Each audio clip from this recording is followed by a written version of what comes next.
Hey, welcome back everyone, and today's video will be on how to create clean lines in Procreate. So you're probably wondering what you're looking at, and I couldn't really tell you. No, it's actually just some cross-hatching and some rendering techniques that I'm doing on a piece. I can't show the whole piece because it's, for a client, whatever, and so as soon as it's done I can show it, I'll show it. But what it made me really think to do is talk to you a little bit about getting the right line weight and the right kind of cross-hatching that you might be looking for. This is a very zoomed up aspect of a corner piece of this, so it's supposed to be like buildings. So I figured I would delve into that a little bit further. I had a few requests for that. So let me talk to you a little bit about how you can get nicer lines in Procreate for your inking. I'm using an Apple Pencil. The iPad Pro doesn't really matter, I don't think, but it's a 128 gig, 12.9 screen. And first generation, when it first came out, I was like all about it, and I'm glad I did. So I don't know if the new ones are a bit better, I don't know. So at any rate, I'm gonna explain how to get these lines looking clean and do a couple of these effects. Let me jump to a new layer. And I do wanna make sure to mention that I have a course on Procreate on my Udemy. I'll make sure there's a link in the description box below if you wanna know more techniques and more digital painting and all the interface controls. I do a full course on it. You can check that out below. Okay, so that being said, with this, some of the things that I found, you'll first want to know where your pressure curve is. So if you go to the little gear icon in the top left by gallery, you'll get to your pressure curve. First, you're going to get to the actions and the preferences, and pressure curve is going to be down towards the bottom, second one from the bottom, edit pressure curve. Okay, so you see I haven't adjusted this much because it basically starts off right in the middle, but it's a Bezier handle and you want to adjust it back and forth and see the differences that you get. This part I can't help you with other than to say test and repeat. Try it on the screen and see the differences, because your pressure sensitivity to your hand control is going to be entirely different than mine and everybody else's, so you have to just play around with this. But I will tell you this, that when I draw versus when I ink and when I paint, I traditionally move this around at least a little bit, not dramatically, but I do. So I find that inking is a totally different pressure sensitivity than I need for drawing and painting. So with that, some of the things that come into play first, obviously it works better if you're working off a sketch. You also want to think about the amount of pressure that you're putting down on the screen. Actually, I'm going to show you the brush as well. So this is a custom brush I made. I'll make sure it's free for download off my Gumroad or whatever. There'll be a link in the description box below for this as well. But basically, if you go to the shape of it, or the source, I guess, you see I just created a different shape source. It's nothing too dramatic or crazy. And then obviously the settings that I have, you can go into there. We're going to talk about Streamline a little bit. These are the settings. I'll just toggle through them in case you want to just try to recreate your own. You pause the video on each one of these and see the settings. But if nothing else, you can just use the link. But what happens is, if I size this brush up really far, you'll see that it just has, kind of a weird shape to it, which, at a larger scale like this, it looks a bit awkward, but it just gives you a little bit more than a round tip brush. You can do these cool, like, I don't know what that, like a hypnotist thing, something. But yeah, so when we scale this up to where we're gonna use it, you wanna make sure that you're getting a nice variation from thin to thick. So this is, let me do that again. No pressure, weight of the pen. Heavy pressure, let off. And you're going to want to practice that. You can see I don't get a perfect line there. It's a bit wavy. And I will say that it is more difficult to get a nice precision clean line on the surface of the iPad Pro. I have a screen protector. It's just a armor guard, satin finish, low glare, whatever, anti-glare cover. That was more for the protection. It does give me more resistance on the screen, but it's not, none of them I found have been groundbreaking, so I'm not even going to promote that. You really just have to compensate by the way you use the device. So what I do, when I first started inking, I would go like this. Okay, these are quick pulls across the screen. I'm going down to up, hopefully you can see that. And you can see that's not a really interesting line. I mean, it could be used for some line making. You want a nice variety in the way that you create lines for inking, I think. But what I found is I actually do better by pulling into the line and slowly applying pressure. Now the other thing is, if you noticed right there, if I hold for just a few seconds or a second, it'll snap and become a straight line. This is a really great way to get these nice clean lines that you want. So what I'm doing is little to no pressure, slowly applying pressure. I'm not focusing on creating a straight line. I'm focusing on just the pressure because I know that when I get to the end, I hold and it snaps. So that's how I create a lot of the lines for like buildings and things, because I like the nice straight line approach for that. And you'd think, well, man, that's mind-numbing, Rob. That takes forever. I don't want to sit there inking like that all day. I like to do these quick pulls. Here's where you save time with this. At first, this is going to seem daunting. It's actually not. And I'm going to explain that here in a second. So get in the habit of doing this, getting the lines you're looking for, create some different patterns. I also like to take the eraser, set that to the same brush or a similar inking brush, and I can also come back and do these cool little, separations of light, white highlights. It's like a whiteout pen or whatever, and do something like that. Create a variety of these, and the neat thing is once you have it as a layer, you can manipulate it. So there's a lot of options there as well, because you can obviously just swipe over, duplicate it, get some cross-hatching effects rather quickly. Merge those together. I'll just save a couple of these little doodads just to show you what I'm talking about. And some of these you're going to be able to reuse, others you're not. It's not like every one of them is going to be a winner, but there's a lot you can do. You can even grab each one of these handles and you can distort them both size-wise or perspectively. So again, there's a lot of options, and that's when you start getting into the real time savings. So at first, creating it seems, man, I can't do a whole piece like that, but you start reusing those layers and that work. Hopefully you understand that. So let me add another layer. Let's say another way that you want to do this is perspectively. So you want to do these cool like action lines or something like that. You got to remember that you got these really powerful perspective tools in here. I have a tough time saying powerful perspective tools for some reason. Let's see, where is it? Come on. I always got to remember where this stuff is. Perspective guide, you turn it on, you go to edit perspective guide. I apparently just worked in a 2-point perspective. So I want to get rid of one of these. How do I do that again? I just added one. Give me a second here. I gotta remember how to do this. That's a 2-point. Well, let's just say we want to do a 2-point for now, because I've totally forgot how to delete one of these. Oh, you just tap on it. I gotta remember, Procreate is pretty darn simplistic to figure out. Okay, so we've got a 1-point perspective, right? So now we go back, we'll leave it right there, hit done, go back to a layer, tap on the layer, tap on perspective assist, and now every line we create is gonna snap to that center vanishing point.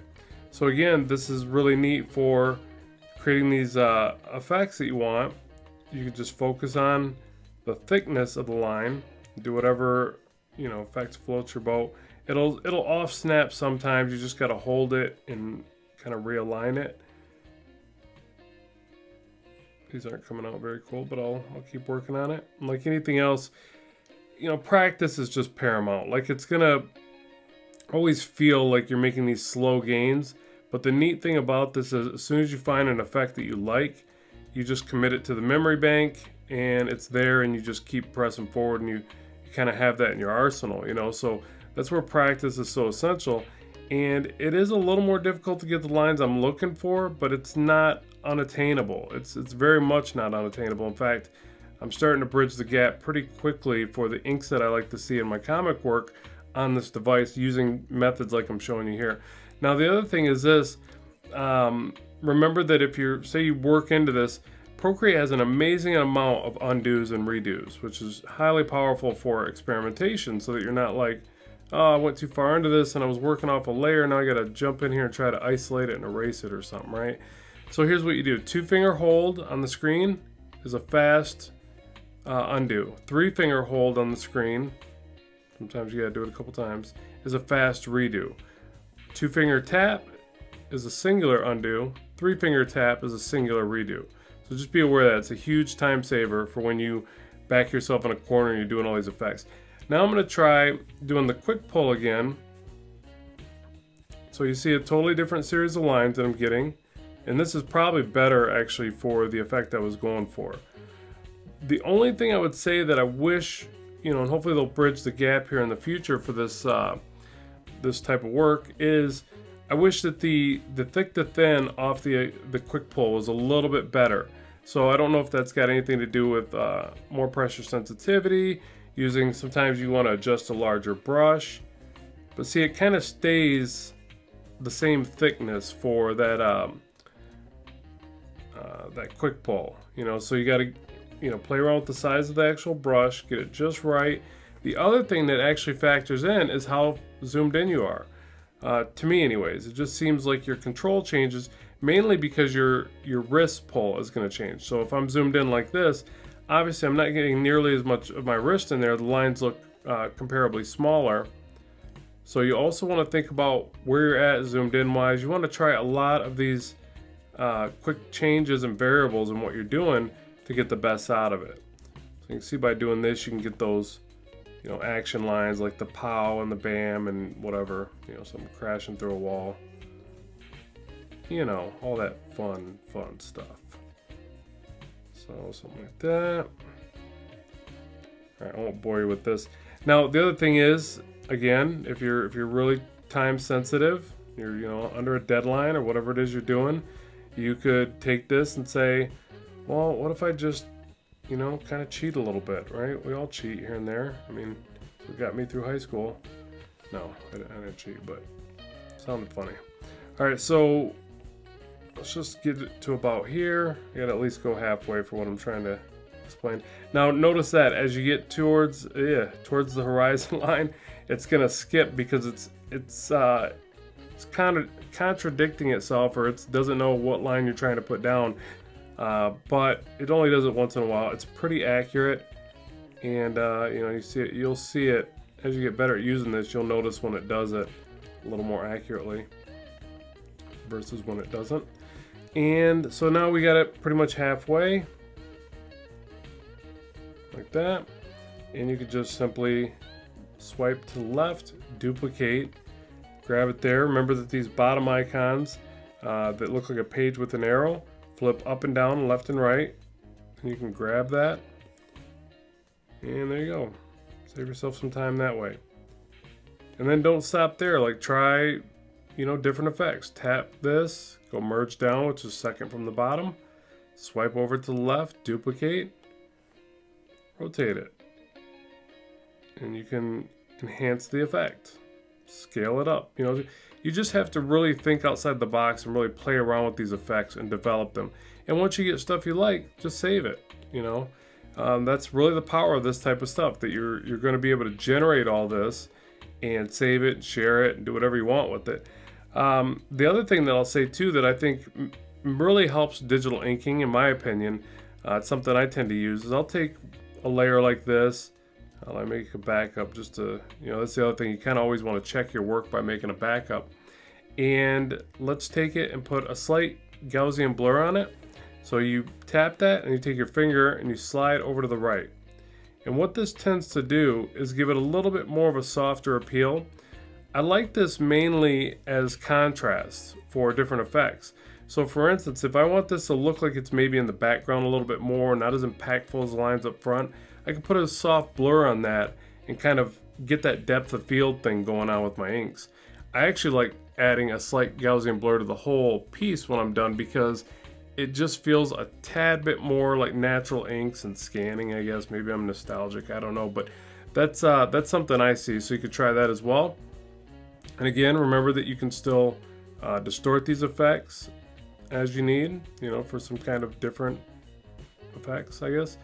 And so what else? Let's see what else I can cover in this. We can turn off this perspective assist. Remember too, with the perspective lines, you can go back over here, toggle those off. They're still there, but they're not visually in your way if you don't like that. You're still controlling them with the assisted and non-assisted layers. So pretty neat how that works. Let me go back and see what else I might have missed that I tend to do in here. Okay, the other thing I want to show you is that when I was inking this, notice that some of these lines are that effect where I'm pulling and snapping them straight, right? And some are wavy, right? And then some are little negative lines inside the inking. You really want to mix it up. I think that's really important. I love trying to do that in my own work because if not, you get everything that's very structured. So let's see if I can demonstrate that real quick. So again, I'm going to do some lines where I do the snap and pull.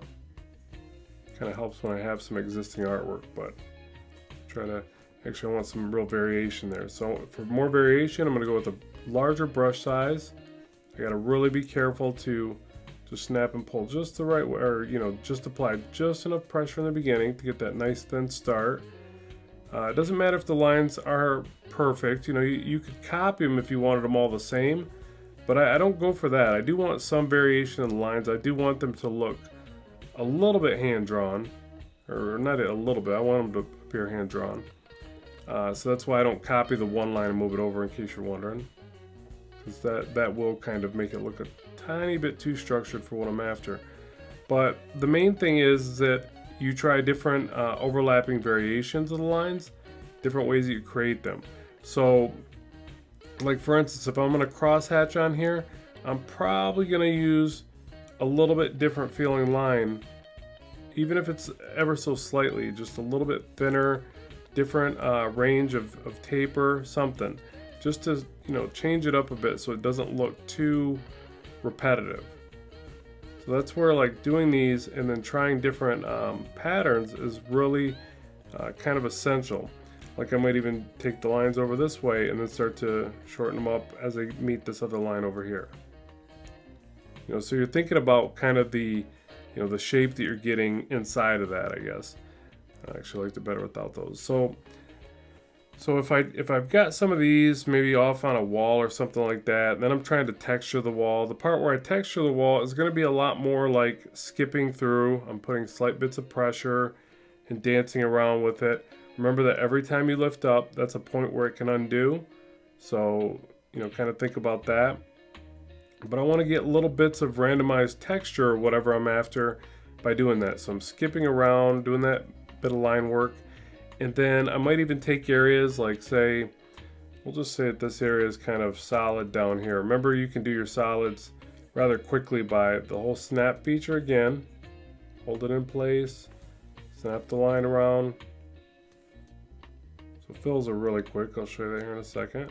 Connect the lines and then just grab the little black dot up to the top right, drag and drop.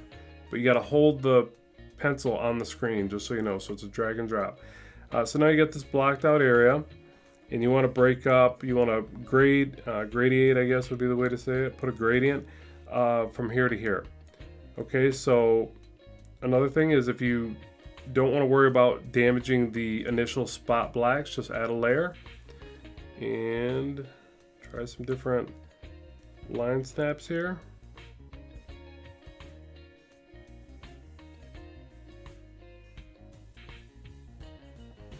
I'm just going to start with some straight lines at first.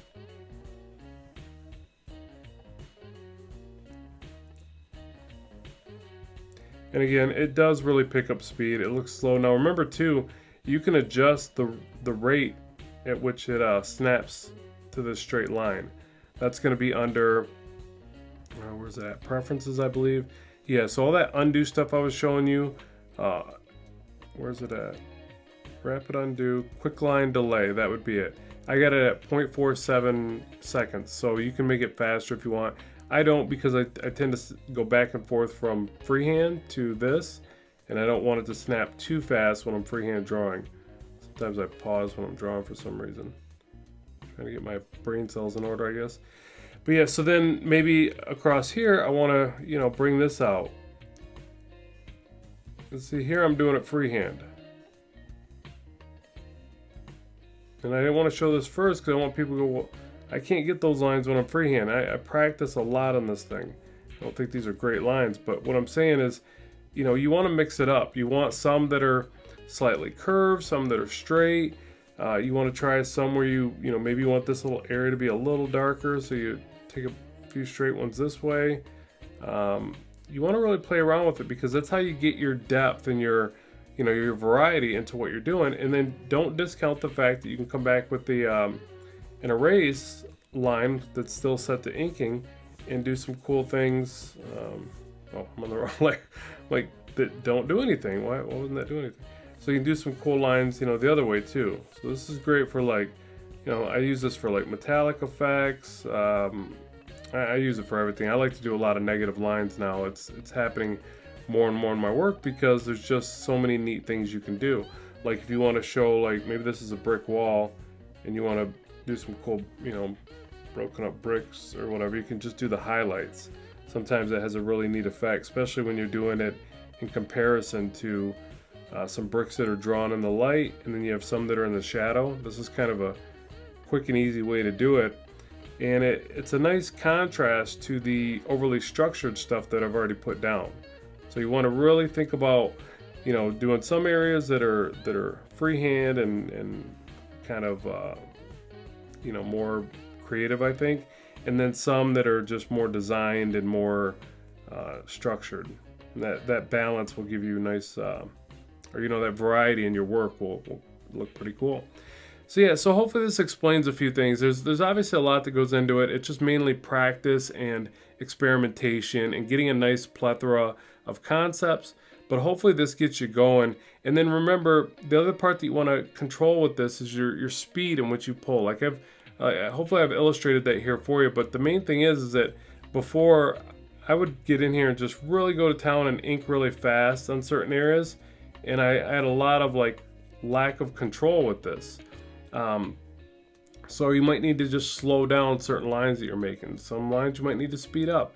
One thing I will remind you of is that Streamline, you see I've got it all the way off, but you want to play around with this as well, because one of the things I will say Streamline helps with is when you're trying to get this nice flowing curve, maybe for hair or clothing or something like that.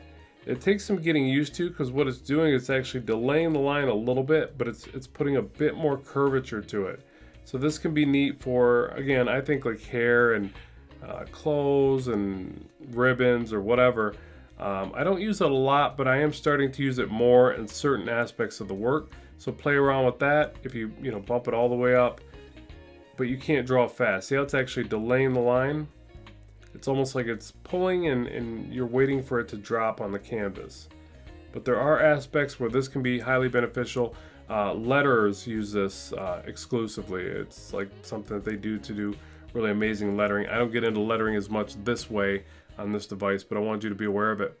So as always, I appreciate you tuning in. Remember, I got that full course if you want to check it out, link below. Let me know in the comments section below what else you'd like to see. I'll make sure to get that on the channel. As always, keep drawing, keep having fun, and I will talk to you soon.